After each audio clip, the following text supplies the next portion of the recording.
Okay, today we're going to talk about, when I get my slides up here, incoherence. It seems that things that happen in the world, excuse me, I'm going to shut off this light. Unless you need that light for,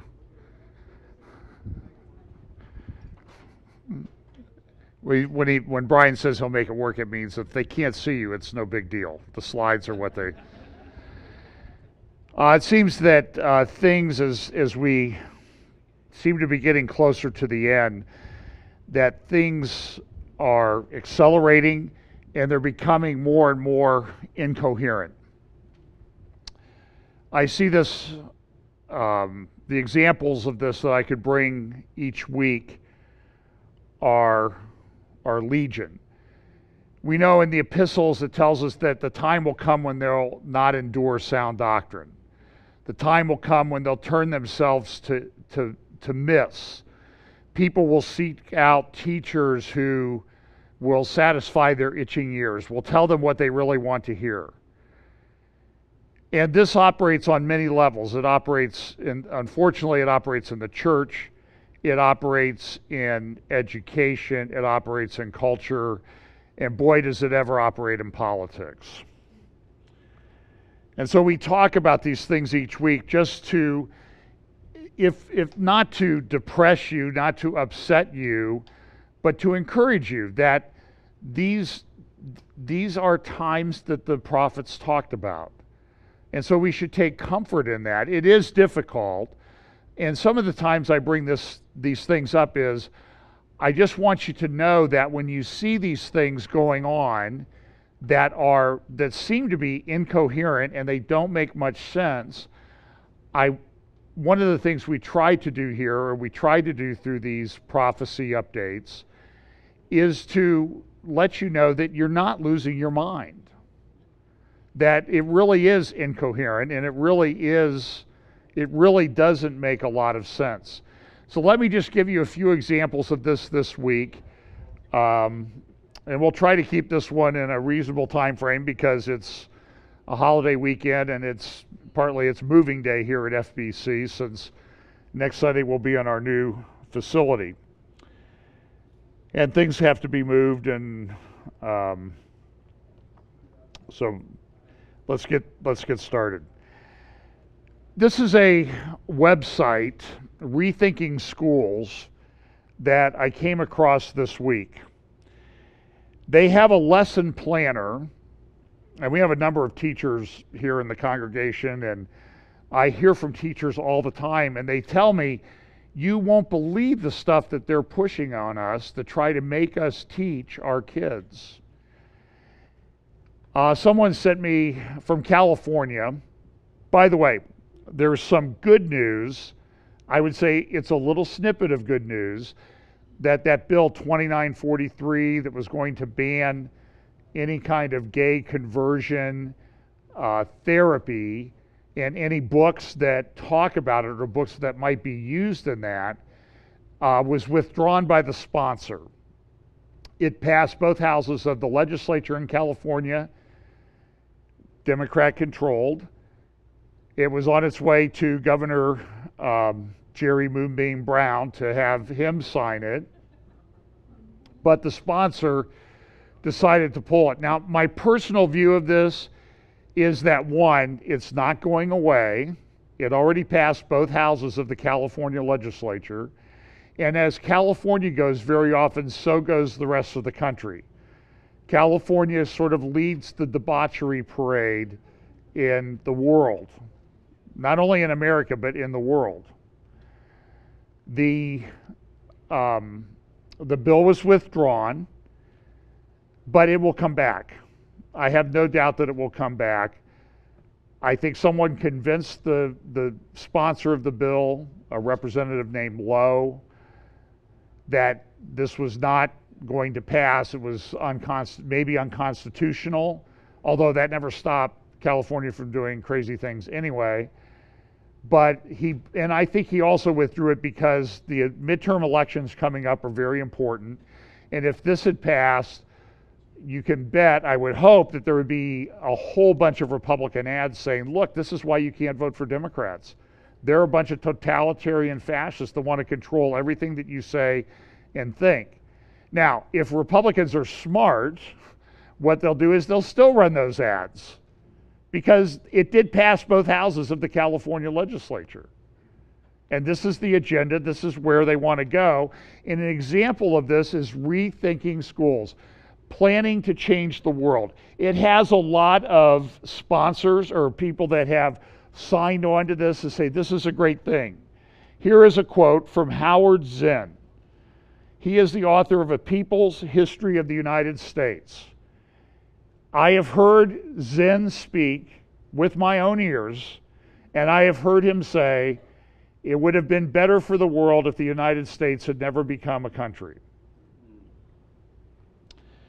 He calls this an imaginative and innovative idea in the field of education. I hope it will be widely adopted. Another professor at the University of Massachusetts at Amherst said, this book, with its wisdom, inspiration, and resources, could not have come at a better time. Every teacher, novice, veteran, and in between, will love planning to change the world.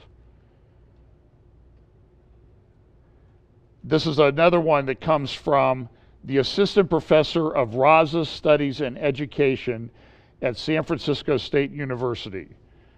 San Francisco State University would give Antioch University over here a run for its left-wing credentials. Very radical place.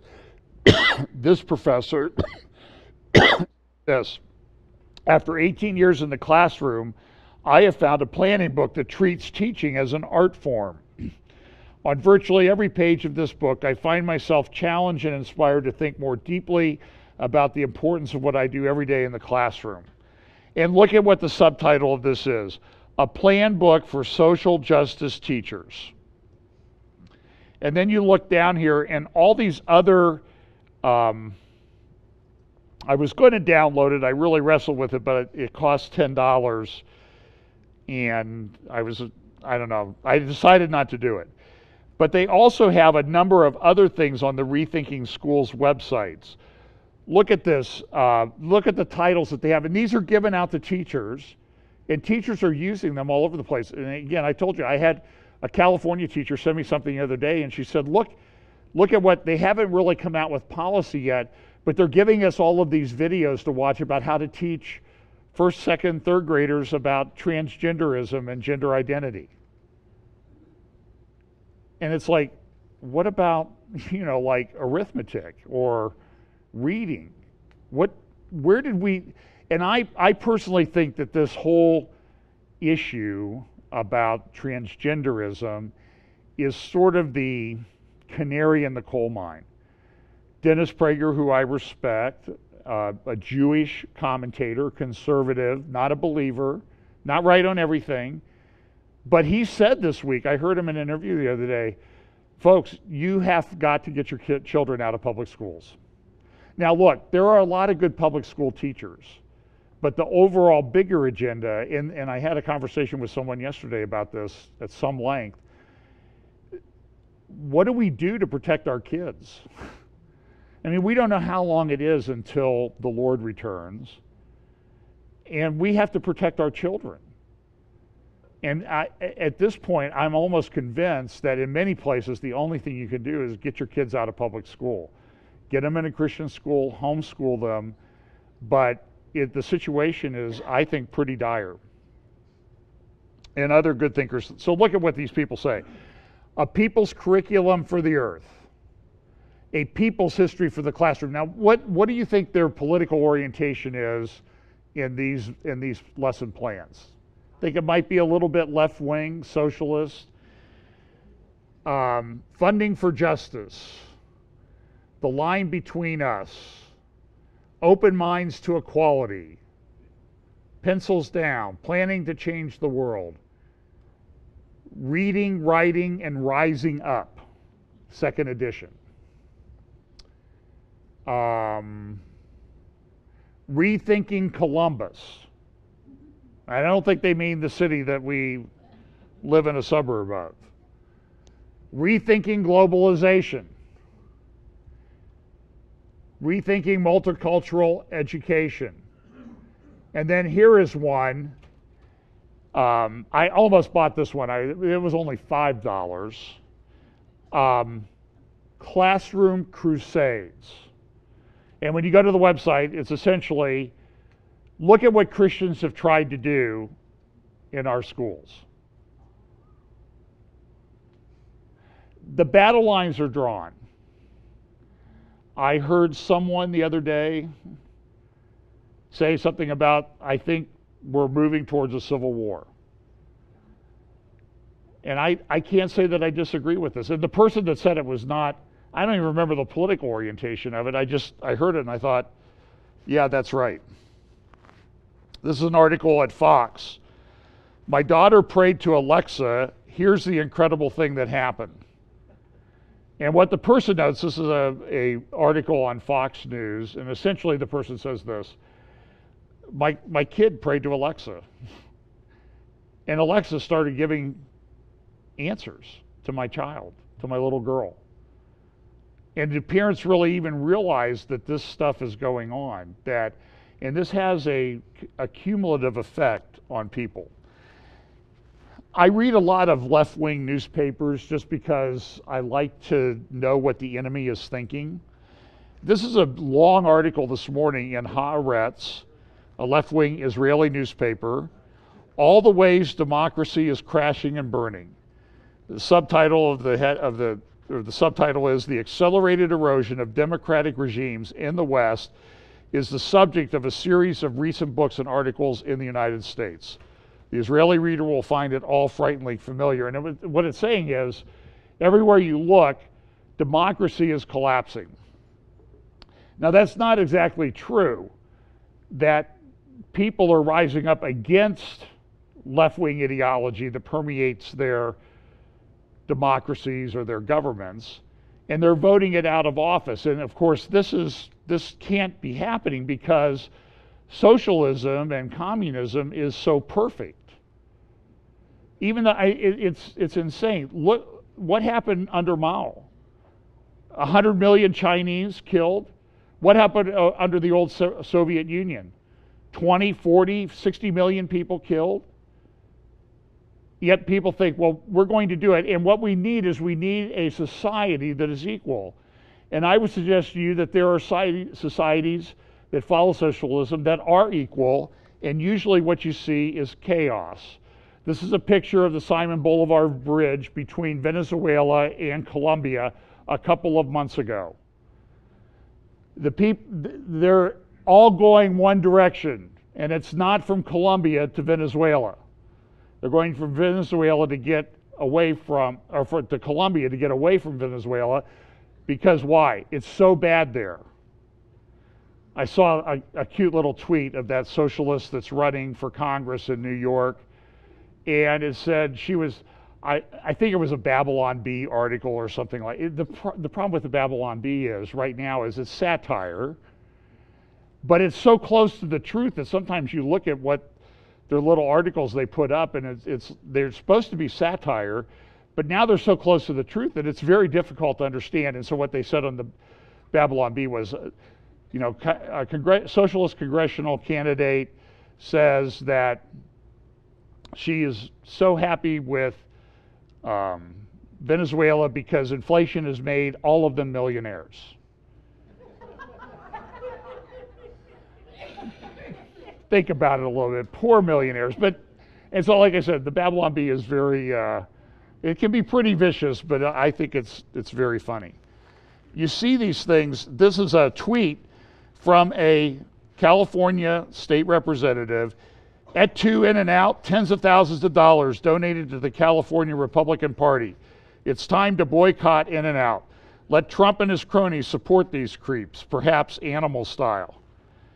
Now, by the way, that is very inviting, that picture. And the response has been that In-N-Out's been inundated with business over the last few days. People are standing, and if you've ever been to an In-N-Out in California on Saturday around the lunchtime, there's like I mean, I've been places with 100 cars in the drive-through. It's and if you've never experienced it, I think they have some in Colorado now, Arizona, Texas, Nevada. So if you're ever around those places, check it out. Very simple menu: hamburger, cheeseburger, double cheeseburger, fries, milkshakes, and soft drinks. But you can get look it up online. There's a secret menu. Okay, so for example, my comment was I want to support it now. I may go order a 4x4. That's 4 patties and 4 slices of cheese, and a Diet Coke. So, but this is what they do. I mean, I often laugh. Sometimes you'll see people at the salad bar, a salad, 8 pounds of salad and a Diet Coke. And, this thing that took place over the past few days, do you ever remember funerals like this? I mean, Aretha Franklin, how long did that thing go on? Somebody said they're going to, between the McCain funeral and the Aretha Franklin funeral, they're going to have to come out with box sets of DVDs because they could turn them into a series. And do you remember the mainstream media being in love with John McCain back when he ran for president in 2008? I mean, how much positive things did they have to say about him? And so why do they support, what happened to how did this love fest come about? Well, because it was a way to stick it to Donald Trump. I mean, it's as simple as that. And so these are articles in the New Yorker today. John McCain's funeral was the biggest resistance meeting yet. And I had to laugh when I saw that. I mean, like George Bush, Bill Clinton, Barack Obama, that's the resistance? That may be the people we don't like because of what they've been trying to do. Here's another one from the New Yorker yesterday. John McCain's funeral mourned Americanism's high priest and rebuked its chief heretic. And they accuse evangelicals of making religious language part of politics. It's insanity. President Trump had a meeting of 100 evangelical, and I'll use the scare quotes around evangelical because there were some people there that I wouldn't give you, if we had a picture of them, we could circle them and say, these are people you should avoid. Kenneth Copeland, Paula White, other people like that were there. There were some good people there. Trump issued, somebody taped what was supposed to be a closed meeting. He made a few comments, removed the media. Somebody taped what he said and then gave it to the New York Times, who published an article. Trump has a stark warning for pastors. And essentially, what the president said was this: they will end everything immediately, meaning the Democrats. When you look at Antifa, a term that describes militant leftist groups, and you look at some of these groups, these are violent people. And of course, the media is all melting down over what the president had to say. And I agree with him. I mean, look at what's happened. Yet there are bad people on the far right. There are white supremacists. But I don't see them as being,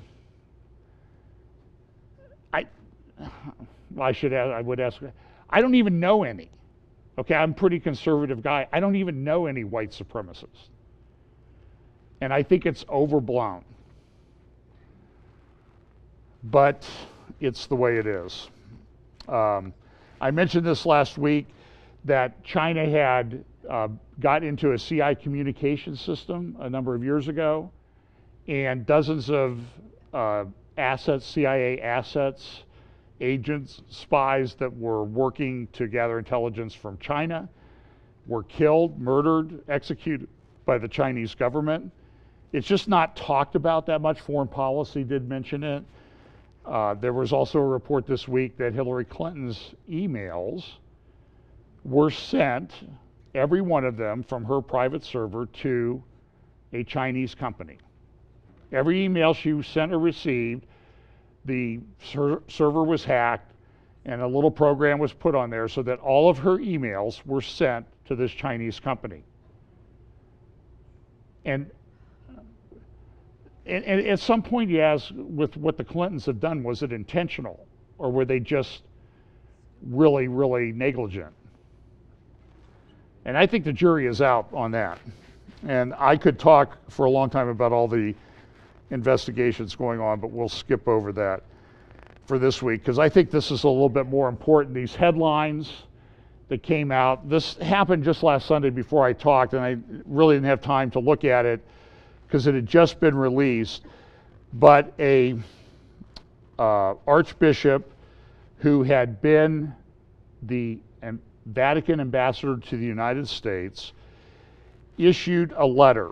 And what it says is that not only did Catholic hierarchy, and even the Italian newspapers picked it up. Here's a picture of one of the pages from an Italian newspaper. Talked about this scandal of priests, pedophiles, and abusing underage minor. About 80 or 90% of it was boys. In fact, here is Vigano's letter, both in Italian and English. You can find it online and download it. And essentially it says, listen, there are secret documents in the Vatican Embassy in Washington, D.C. that show that the cardinal in charge of Washington, D.C. knew about this, covered it up. They knew about Cardinal Carrick's constant liaisons with young seminarians and young altar boys and that sort of thing. I heard a very good interview, if you can find it. Dennis Prager interviewed, I don't remember who it was this week. He's written extensively on this. He's written some recent articles at thestream.org about this. And what this man advocates is, listen, what President Trump should do is say, Vatican, you either turn those documents over to us, waive diplomatic immunity, or your ambassador goes home and we're breaking diplomatic relations with the Vatican, because this is that serious. And it's a massive problem. I think we've only seen the tip of the iceberg. And this all flows out of the investigation done by the Pennsylvania Attorney General. And now we're seeing that the Missouri Attorney General and some other Attorney Generals are also going to launch investigations. It's caused quite a bit of consternation within the Catholic Church, a lot of division. The cardinal in Chicago essentially came out in support of the Pope. The New York Times, and it's interesting to watch this because I'm fairly confident if this had been a conservative evangelical leader, the New York Times would have been all over this and very critical, and it would have established a certain narrative. What the New York Times did in this case, though, is they immediately started posting these articles about, well, now, is the man who's writing this, is he really telling the truth? I mean, and so what this person who was interviewed said is, listen, you need to look at what Vigano said, because the story is very true that there is essentially what's called the Lavender Mafia that is in pretty much control of the Vatican. There were sanctions that were issued by Pope Benedict. Pope Benedict was presented with a 300-page dossier on all the problems that were going on: cocaine, drug-induced sex orgies with gay boys between priests and young males in the Vatican, in the walls of the Vatican. And it was so bad that it was really the thing that caused Pope Benedict to resign. Now listen, I'm not supportive of the Catholic Church in any way, but I'm just saying is there's a huge problem there that's being covered up, and that the Lavender Mafia of cardinals, homosexual priests, essentially were the priests that pushed Francis into power in the Catholic Church. Their votes gave him the majority. This is something that other people, in addition to Vigano, Malachi Martin warned about this a couple decades ago, that this is where the Vatican was going. What's going to happen? And listen, the reason why the New York Times posts this is what I've contended all along, is that Francis isn't a Catholic. He's a leftist. He's a socialist. In fact, there's a book that was written called The Dictator Pope. And the book gives good details about how Francis, when he was in Argentina, was, for lack of a better term, ruthless in the way he rose to power. I have to tell you, I believe every word of it. I did a video, I don't know if it's still up, Stream of Ecumenism, talking about the fascination with the Catholic Church among evangelical, again using the scare quote, leaders like Kenneth Copeland, Tony Palmer, the Robesons, John and Carol Arnott, were some of the big pushers of the Laughing Revival about 25 years ago, and how they went to Rome. And I documented in the video about how the Robesons were very much involved with this, and the Robesons' position was being supported by Beth Moore. Watch the video. I mean, it's right there for you to see. Streams of Ecumenism that Tim Worth and I did a couple years ago. And I should probably redo it, but I would say that what I said 4 years ago when I did that is very true today. And then I saw these evangelical leaders like Kenneth and Gloria Copeland at the president's meeting the other night. And we know this is the way this ecumenical thing is going to go. When the Pope came and spoke before Congress, he identified 3 people that people should follow after. Martin Luther King, and we know listen, there were some good things that Martin Luther King did, but he was a socialist. He was a sexually libertine person. He was immoral. The other person he cited as a good example was Dorothy Day, the Pope, in his speech to Congress. Look it up. Look up the transcript. Dorothy Day was a radical socialist. And then Merton, I always forget if it's Thomas or Robert Merton, a Trappist monk, lived down around Louisville, Kentucky, but was more of a Buddhist than he was anything else. And who has really, his writings led to the whole mysticism, spiritual formation movement, and evangelicalism. And this is who the Pope cited as great examples in a speech to our Congress.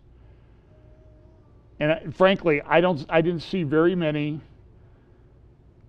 pastors warn people about what happened. It just never happens. And I'm very concerned about that.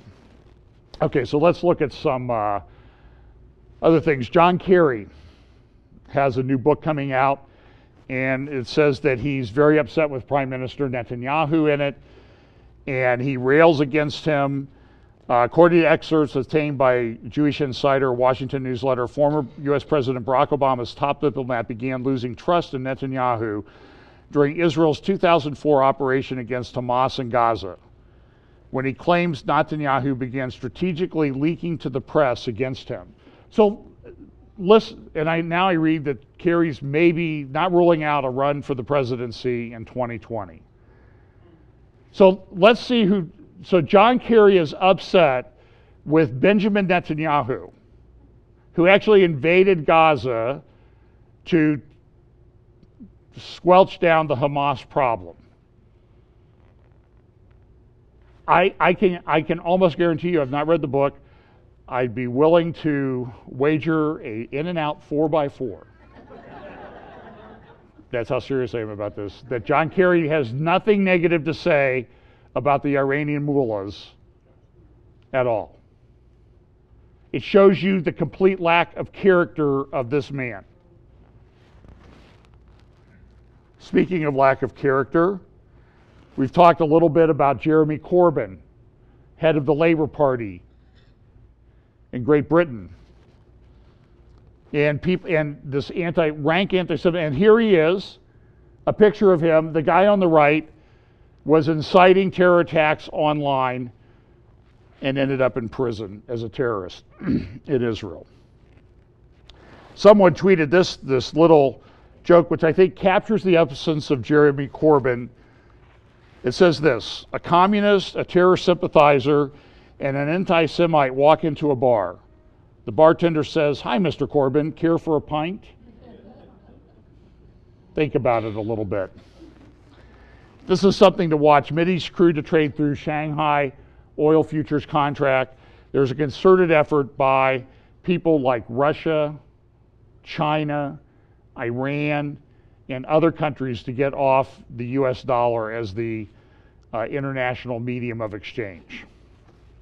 That would have, if they were able to accomplish that, it would have a huge impact on the economic future viability of the United States. The US dollar is the reserve currency. You can pretty much go anywhere and use paper dollars. And if that changed, it would have a radical change on the economics here in the United States. I don't know if they're to the point where they can actually do this, but they're trying. They're trying very hard. And there are a lot of countries that are now trading in these sort of petrodollars or cryptocurrencies and that type of thing. It's still a pretty small percentage, but just that's something to watch. I mentioned this briefly last week. I was able to finally obtain a copy of it. The U.S. or the UN, Guterres, the head of the UN, came out with a report. This report rose out of the resolution that the UN General Assembly adopted a few months ago, supporting essentially the Palestinians and refusing to condemn Hamas. Remember, Nikki Haley in the U.S., we offered amendments to this resolution to condemn Hamas, and that was voted down by the world. Now, the vote was fairly close, but still the UN body voted down what would seem to be common sense. But whoever accused the UN of having common sense? I mean, if you indicted the UN for having common sense, you would never be able to prove the case. You would fail. The jury, there would be a directed verdict. The judge would say, you haven't been able to present any evidence to support the charge that the UN has common sense, so we have to dismiss the case. But one of the things in this proposal, there were 4 proposals to improve the Palestinian protection. Here's a copy of the report and summary. The present report is submitted pursuant to General Assembly Resolution ES 10/20, in which the Assembly requested the Secretary General to examine the situation in the occupied Palestinian territory and to submit a written report containing, inter alia, his proposals on ways and means for ensuring the safety, protection, and well-being of the Palestinian civilian population under Israeli occupation. Now listen, a year ago, Pam and I spent a lot of time in what the world calls the West Bank, what the non-commonsensical UN refers to as the occupied Palestinian territory. And I will tell you that at no time did I see, and we were in some areas where there were no other Israelis or Americans or anyone else. I didn't really, I felt safe because I could see Israeli soldiers in the general vicinity. When they were not around, then frankly, I was a little bit nervous. The threat is not from the Israeli soldiers. Regardless of what we said, I showed you last week how 8,000 Palestinians in Syria have been killed or gone missing in the Syrian civil war. And do you ever hear one word about that? Israel kills 100 terrorists, and it's all over the newspaper. So here's what one of the proposals of the UN. Physical protection. The United Nations, if mandated to do so, could deploy armed military. This is what the head of the UN wants to do. Could deploy armed military police forces to act as a deterrent and, if necessary, to ensure the safety of the civilian population. Alternatively, instead of establishing a dedicated United States mission, groups of like-minded member states operating under a United Nations mandate could provide physical protection. Now, I've heard a lot of theories over the years of UN troops coming in and taking over America and that type of thing. And the one thing I would say is the one thing you should fear about UN troops, first of all, there are only about 235,000 of them worldwide. And the thing that you should fear about is your children, because they have a habit of going into places and sexually abusing minors in the local female, mostly female population. That's what you should really be afraid of from the UN troops. They're just not a very effective fighting force. But it's interesting, one of the findings in this report says this: of particular concern is the unprecedented shortfall in funding for UNRWA. The agency has to begin making painful cuts to its emergency assistance in the occupied Palestinian territory. What happened was the UN, I think it was during the Yasser Arafat coming to power in the 60s, set up UNRWA. And this was to take care of Palestinian refugees that had left Israel in the 1948 War for Independence. It is estimated that and they were told by the Arab governments that were at war with Israel, just leave and we'll get you back. So they voluntarily left. Now there's all these theories that, they were forced out by Israel, they were put on the road. Now, nobody ever mentions the flip side of that there were hundreds of thousands of Jewish people living in Arab countries, and now those Arab countries have virtually zero. I mean, you might find 30 Jews living in Iran. Maybe it's more, but it's a very, very small number, where there had been over 100,000 before 1948. And nobody ever talks about those refugees because Israel took them in and took care of them. But what happened to the Palestinian Arabs is they went to these other countries and they still have refugee status. Their children have refugee status, and this is what UNRWA is to do. This is to force Israel into giving up land and to doing a two-state solution, with the threat that, well, look, we're going to let all these people come back. There's now supposedly 5 million. So this is a major, and this is the only refugee population on the planet that has its own UN agency set up to do this. It's a scam. And it's political, and it's anti-Israel. I'm confident that Jeremy Corbyn supports this with all of his might. But so in connection with this UNRWA, because the Foreign Policy released some emails with Jared Kushner and others, that what they were going to try to do is they were going to try to take away or reduce the U.S. funding of UNRWA. We provide about 30% of their annual budget. And it's I think their annual budget is somewhere around $300 million or a little bit less. And this is what goes to line the pockets of people by Abbas. You can stand on Mount Gerizim in Samaria, often called the West Bank, and if you look to the north, you will see this massive home. And I'm telling you, it's massive. Now, nobody would ever tell us. I suspect that it was Yasser Arafat's house. We would go to Palestinian neighborhoods, and there were homes that you would see in Beverly Hills, all over the so-called West Bank. I saw them, and by the way, these neighborhoods are pretty much empty. So what the problem is, everybody says, well, we can't do a one-state solution because Israel will be overwhelmed demographically. Frankly, I believe the numbers are made up. I agree with Yoram Ettinger. You can go to the Ettinger report. You can get Caroline Glick's book, The Israeli Solution, and they will tell you that the demographic bomb that supposedly would be dropped on Israel if it was a one-state solution is a myth. And so what Jared Kushner and Jason Greenblatt and Nikki Haley and other people on the Trump administration team for the first time have done is we have to have a reality check on this UNRWA situation and the Palestinian refugees. Earlier last week, the Begin Sadat Center issued a paper by Adi Schwartz, is a historic decision on UNRWA imminent? Because they had looked at what foreign policy had said, they had looked at things that were coming out of the Trump administration. Here's the executive summary of the paper. The next few weeks could be remembered in the annals of the Israeli-Palestinian conflict as historic. The U.S. administration is due to decide at the beginning of September whether to stop its funding for the United Nations Relief and Works Agency, UNRWA, for Palestinian refugees in the Near East.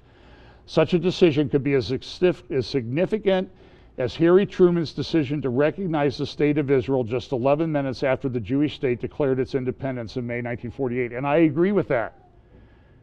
When I read the paper earlier this week, I said that would be very, very significant.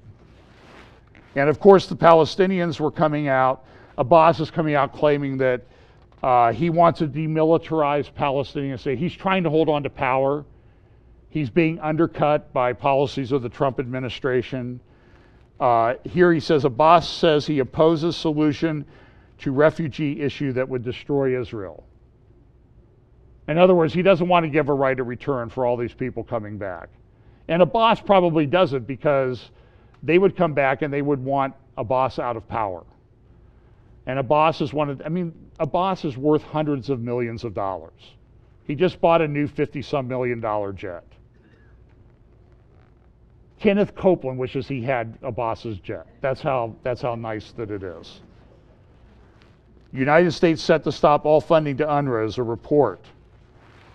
There's also this report. This is in this morning's Jerusalem Post, just before I came in here. Abbas says, Trump offered us peace plan based on a confederation with Jordan. I want a three-party confederation with Jordan and Israel, and I'm asking Israel to accept such a proposal, Abbas was quoted as saying. This was in a meeting with Peace Now activists. So what happened was on September 1st, yesterday, Friday, I guess it was, late Friday, August 31st, the U.S. announced that it's cutting off all funding to the Palestinian Refugee Agency. Great decision.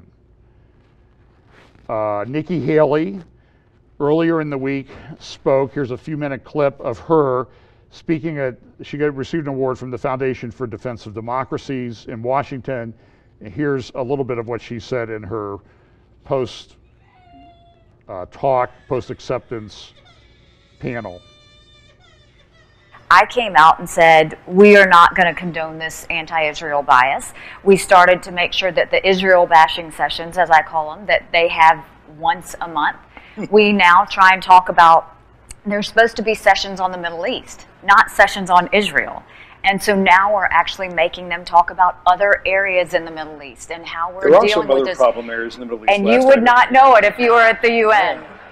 And so we're starting to do those things, and now, frankly, they're scared to say anything negative about Israel because they don't want me to yell at them. I've seen some reports that the government is going to announce in the next month or so that the administration is going to cease funding the West Bank operations of UNRWA, the UN Relief and Works Agency, which, as most of you probably know, is a UN agency that handles Palestinian refugees, no other refugees in the entire world, and has managed since the 1940s to do the opposite of what the UN High Commissioner for Refugees does, which is reduce the number of refugees. Started with about 700,000 refugees after the Israeli War of Independence, because every descendant of those who claim refugee status becomes a refugee, it's now up to about 5 million. It could be up to 50 million years ahead. It continues to grow. So there's a new plan on this, as I understand it, in terms of the definition of refugees and in terms of the funding and how it should be funded. Because right now you have this interesting and kind of illogical situation where somebody who is a Palestinian living in a territory he considers to be Palestine can also say, and I'm a refugee from Palestine. Here I am in Ramallah, I'm a refugee from Palestine. And why isn't the Palestinian Authority, which claims to be governing these people, assuming some responsibility as opposed to saying, no, there's a UN agency that does it, it's funded by the donor community, which means us and a few others, we don't need to worry about this, we can worry about other things. I've given you a lot to chew on here, but I'm sure you have opinions. It's bigger than that even. You know, if you look at UNRWA, first of all, we are the most generous country in the world. And we do that because it's in our core. We believe in human rights. We believe in democracy. We believe in freedom. And we're always going to fight for those things, not just here in America, but for every country that craves that. When you look at UNRWA, there's a couple of issues there. First of all, you're looking at the fact that, yes, there's an endless number of refugees that continue to get assistance. But more importantly, the Palestinians continue to bash America. One other question, then move on to another subject, and that is the so-called right of return, the idea that every Palestinian who calls himself a refugee, whether one who left in 1949 at the end of the war, or the great-great-grandson, or whatever, that they all have or should have a right of return. And in fact, is that the negotiations should be left to the final status agreement. Would it not make more sense to say, look, Palestinian refugees, they can come back to the state of Palestine if there is a two-state solution, which requires 2 states for 2 peoples. And one of those 2 peoples must be the Jewish people and must be recognized as that. But 5 million Arab Muslims who can say they're not coming down, get the right of return off the table. It's not to be negotiated. It's not going to happen. Once it's accepted, it's not going to happen. Then you say, okay, how do we come to terms so we have a 2-state solution? Do you agree with that? The right of return? I do agree with that, and I think we have to look at this in terms of what's happening in Syria, what's happening in Venezuela, what's happening in other parts of the world, and how we treat refugees and how we're going to look at that going in the future. So I absolutely think we have to look at right of return.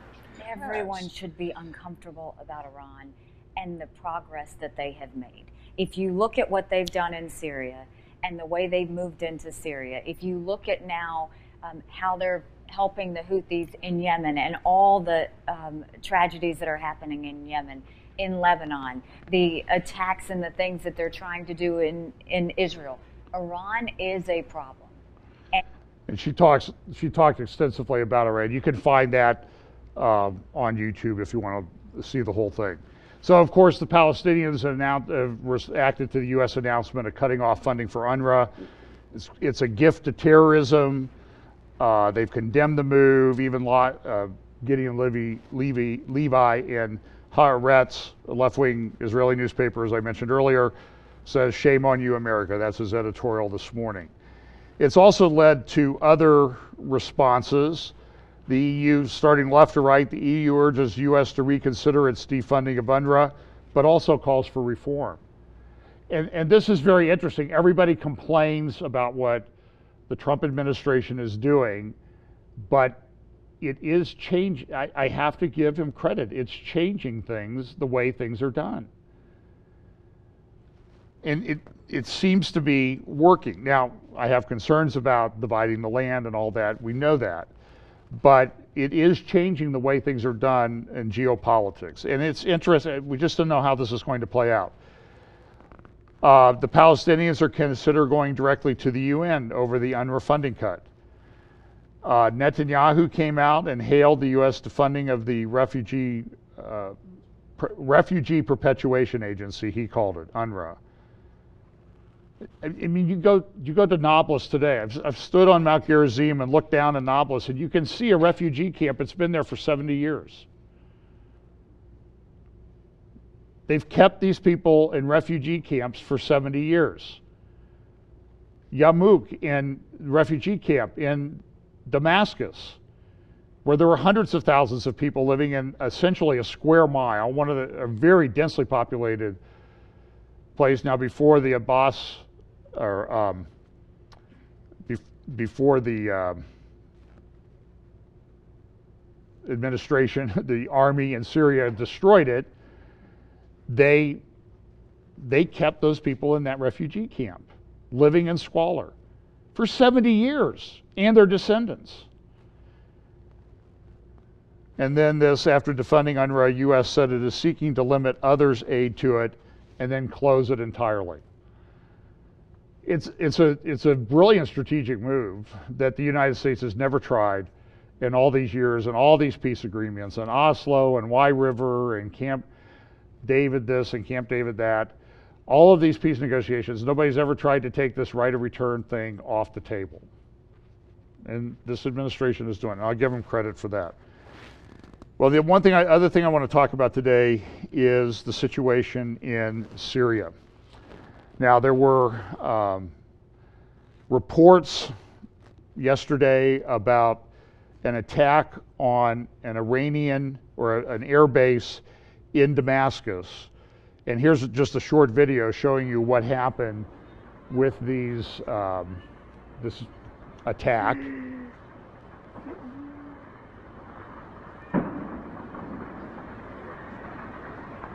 Ya Mom.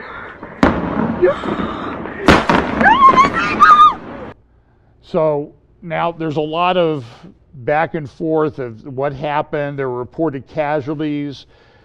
Supposedly Assad's brother was seriously injured in the attack. It was reported that it was Israeli missiles that came in. The state media in Syria issued a denial after War Monitor, official and regional alliance say blasts at base were caused by Israeli airstrikes. Iranian state media confirms electrical fault, quotes unnamed military official. It was an electrical problem that caused some munitions to explode at the air base, and it wasn't really an Israeli missile. So you just have to kind of wait and see how this plays out. The other thing that Iran is doing is they're shoring up their attempt or their building of a land bridge from Iran to the Mediterranean. This is a significant development. They continue to do this. They have now moved medium to long-range missiles into Iraq, areas of Iraq, established, based on the reports I've read, missile factories to build these missiles in Iraq, using the cover of Shiite militias in Iraq. The Iraqi government is very unstable. There was supposed to be a coalition. It's gone back and forth. I don't know if they're going to be able to form a coalition, but it would be very sympathetic to Shiites. And then earlier this week, Iran sent an envoy to meet with Assad, and they signed a defense and reconstruction deal, thereby entrenching Iran more in Syria on the northern borders of Israel. U.S. attempts to remove Iran from Syria, especially the southern part of Syria, have failed. Russia has even indicated that they aren't able to remove them. This seems to be setting up some of the foundation for an Ezekiel 38-39 invasion. I don't think they're there yet. Ezekiel 38-39 talks about a mighty army. I just don't think they're a mighty army yet. They're still trying to gain control of other parts of Syria. In the article in the Times of Israel, in the Kurdistan News, the Iraqi source said it was difficult for the Iraqi government to stop or persuade the groups to go against Tehran. We can't restrain militias from firing Iranian rockets because simply the firing button is not in our hands. It's with Iranians who control the push button. Iran will definitely use the missiles it handed over to Iraqi militia it supports to send a strong message to its foes in the region and the United States that it has the ability to use Iraqi territories as a launch pad for its missiles to strike anywhere and anytime it decides.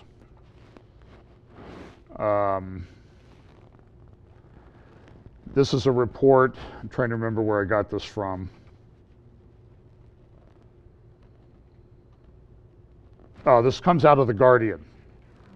in Great Britain. Russian sophists up west for bloodbath it is planning in Syria's Idlib province. Listen to the first couple paragraphs of this. The escalation is all on Russia's side in Syria. It is assembling a naval armada off the Syrian coast comprising 25 ships. The U.S. has sent one submarine to the area.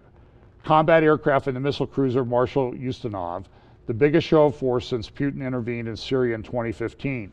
The fleet is ostensibly engaged in exercises, but Dmitry Peskov, the Kremlin spokesman, admitted the drills were directly linked to Idlib, that's in the far north part of Syria.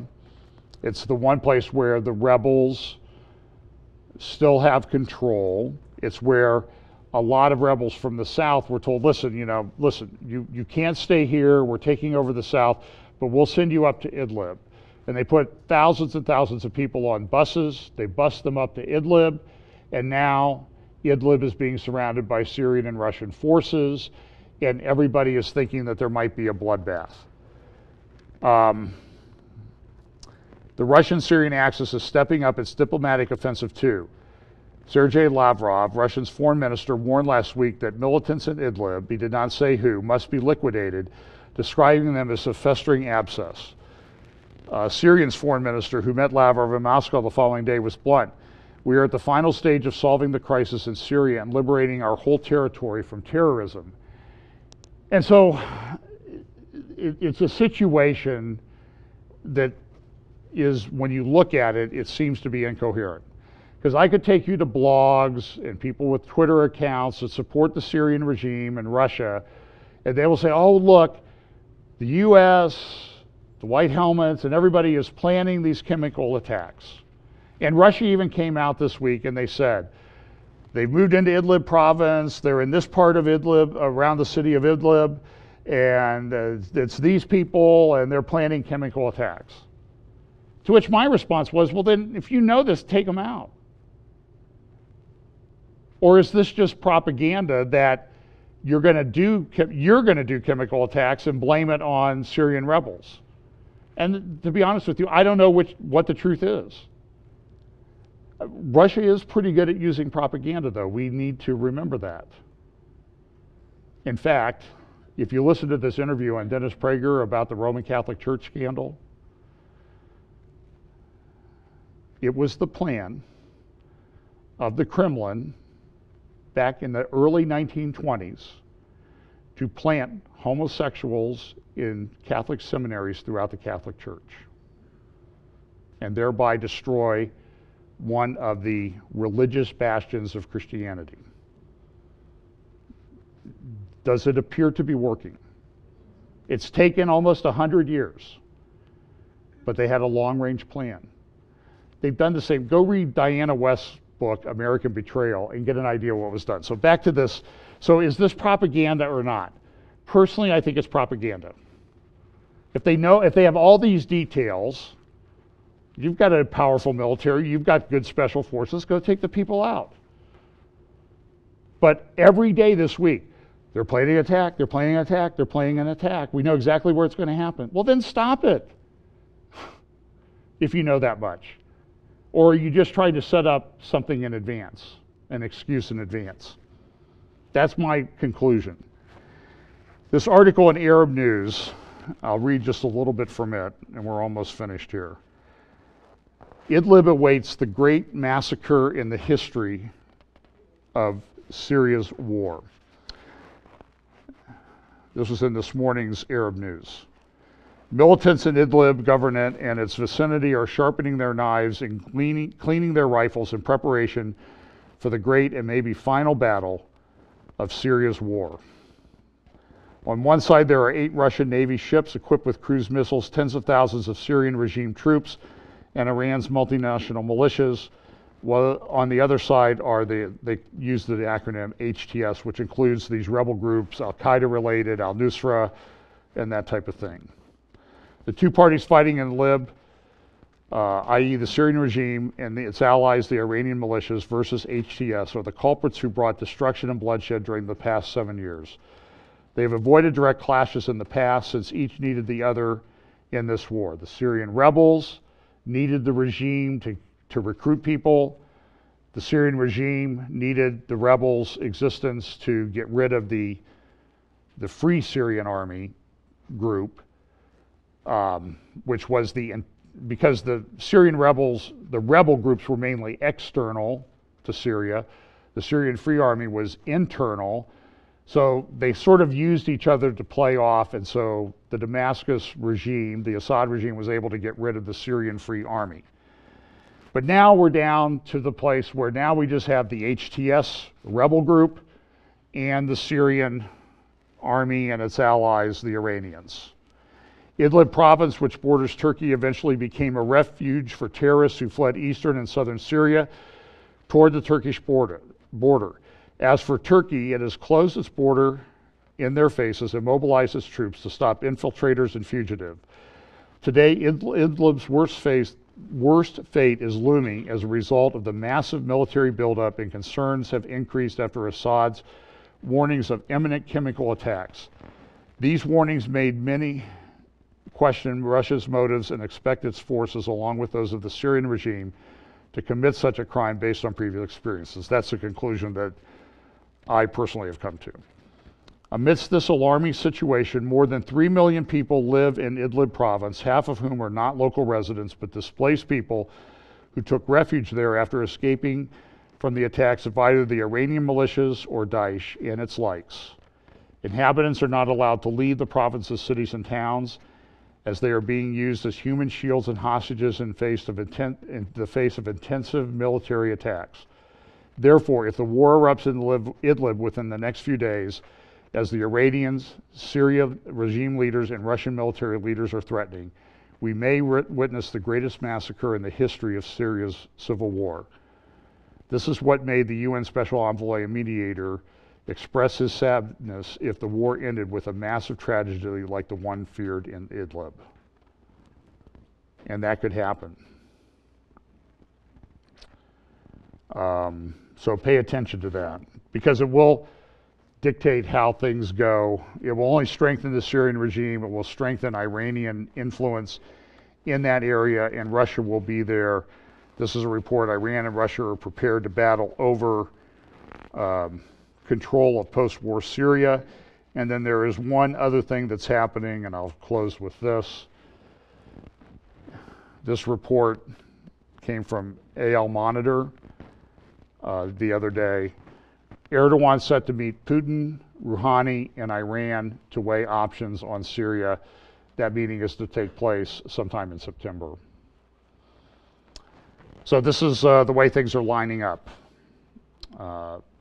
Things seem to be, but I mean, the point is, you look at what's going on in our education system, it's incoherent.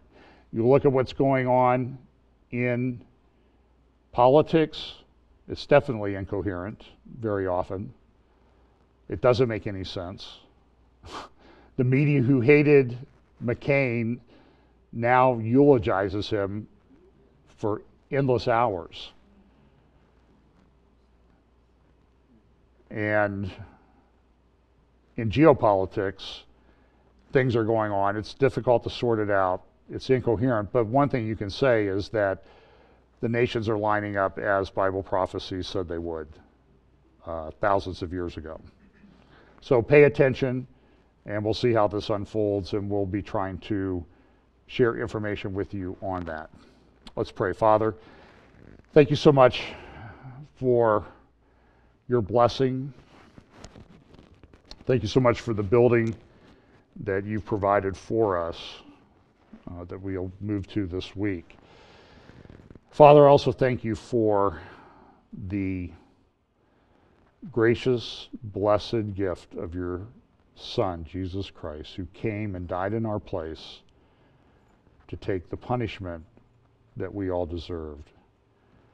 Lord, I pray that you'll give us opportunities to share the good news of that gospel with people around us this week. We pray that if anybody is trying to decide what to do with Jesus Christ, that your Holy Spirit would prompt them to accept the free offer of salvation through grace by faith in Jesus Christ and his finished work on the cross. We pray, Lord, that you will give us wisdom as we live in these days to understand the times and to use it as proof of your foreknowledge, your prophecy, and that these things will unfold exactly as the prophets stated to your glory. Bless us this week. In Jesus' name, amen.